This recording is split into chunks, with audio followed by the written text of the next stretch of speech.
তো আজকে দিদিভাই গঙ্গার আর কি টাটকা মাছ রান্না করবে, বেলে, পুঁটি আর বাটা মাছ। তো একদম টাটকা মাছ, খেতে কিন্তু সেই টেস্ট।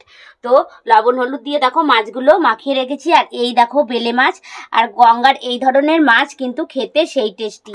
এই সবগুলোই কিন্তু গঙ্গার মাছ, সব থেকে গঙ্গার মাছের স্বাদ বেশি। তো লবণ হলুদ দিয়ে মাছটা মাখিয়ে রেখেছি। আর এদিকে দেখো লম্বা লম্বা করে পটলগুলো কিন্তু আমি কেটে নিয়েছি, আর একটা আলু দিয়েছি, আলুটাও লম্বা করে কেটে নিয়েছি। এদিকে দেখো লঙ্কা চিড়ে দিয়েছি, একদম সিম্পল রান্না করব। আর পেঁয়াজ কুচিয়ে রেখেছি। তো চলো বেশি কথায় আসবো না। এদিকে দেখো কড়াইতে আমি তেলটা দিয়ে দিয়েছি। তেলটা কিন্তু আমার বেশ ভালোভাবে গরম হয়ে গেছে। তো এবার আমি মাছগুলো ভেজে নেব। এই যে বেলে মাছ, এই বেলে মাছ কিন্তু সেই টেস্ট, জানো, খুব টেস্টি বেলে মাছ। এমনি বেলে থেকে গঙ্গার টাটকা বেলে খেতে চেয়েছে। তো আমার এদিকে মাছ ভাজা হচ্ছে। এই কড়াইতে দেখো পাশে আর একটা উনুন আছে, এই কড়াইতে তেল দিয়ে দিয়েছি। তো পটলগুলো এই কড়াইয়ের মধ্যে আমি এই দেখো ভেজে নেব। পটলগুলো কিন্তু সেই কচি, আর এখনকার পটল একটু কচি। এরপরে পটলটা গুঁড়ো টাইপের হবে, তখন খেতেটা অতটাও ভালো লাগবে না। তো পটলগুলো ভালো করে ভেজে নিই।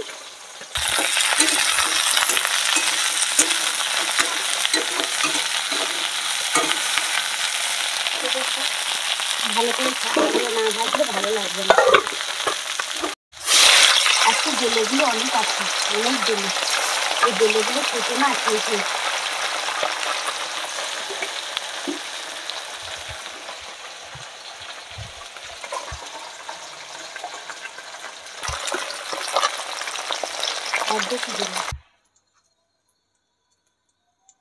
তো আমার মাছ আর এই যে পটল ভাজা হয়ে গেছে। এবার ওই মাছ ভাজা তেলের মধ্যেই আমি এই যে গোটা জিরে তেলের পর দেবো। তেলটা যেহেতু তাতানো আছে, জিরেটাও আমার ভাজা হয়ে গেছে। তো এবার পেঁয়াজ কুচিগুলো দিয়ে দেবো। পেঁয়াজ কুচি লঙ্কা একসঙ্গে দিয়ে একটু নেড়ে নেব।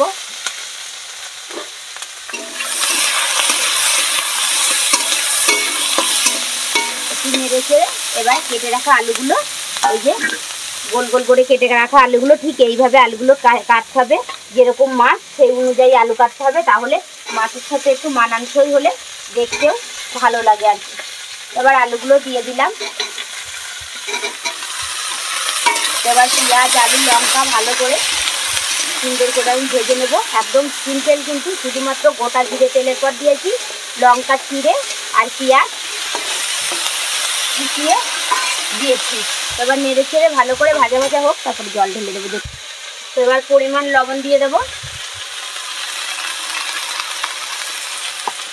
আর পরিমাণ হলুদ দিয়ে আমি সুন্দর করে কিন্তু আলুগুলো ভালো করে ভেজে নেব। যেহেতু টাটকা মাছ, কোনো মশলা না দিলেও খেতে টেস্টি হবে।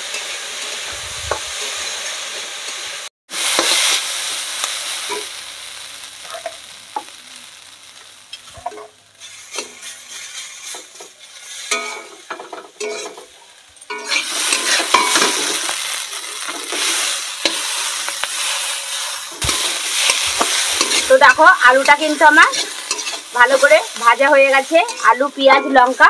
তো এবার পাশের উনুনে গরম জল করেছি, এবার গরম জলটা আমি দিয়ে দেবো। গ্যাসটা বন্ধ করে দিলাম।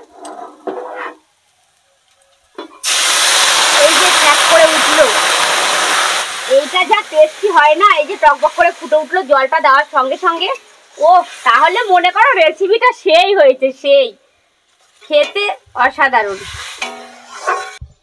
পরিমাণ হলুদ দিয়ে দেবো। এবার ভালোভাবে ঝোলটা ফুটে উঠবে, যেহেতু গরম জল দেওয়া আছে, তোমার তাড়াতাড়ি টকবক করে ফুটে আলুটা তাড়াতাড়ি সিদ্ধ হয়ে যাবে। তো দেখো ঝোলটা কি সুন্দর টকবক করে ফুটে উঠেছে। তো দেখবো এই যে আমার আলুটাও কিন্তু এই যে সিদ্ধ হয়ে গেছে।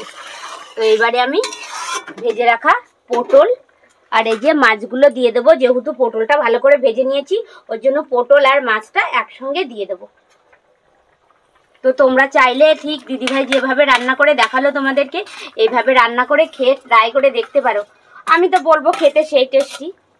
তো তোমরা রান্না করে না খেলে বুঝবে কি করে। তো এইবারে মাছ আর পটলটা দিয়ে দিলাম, দিয়ে একটু ভালোভাবে ফুটে উঠলে আমার রেসিপিটা কিন্তু পুরো তৈরি হয়ে গেছে। আমি এতে কিন্তু কোনো মশলা ইউজ করিনি।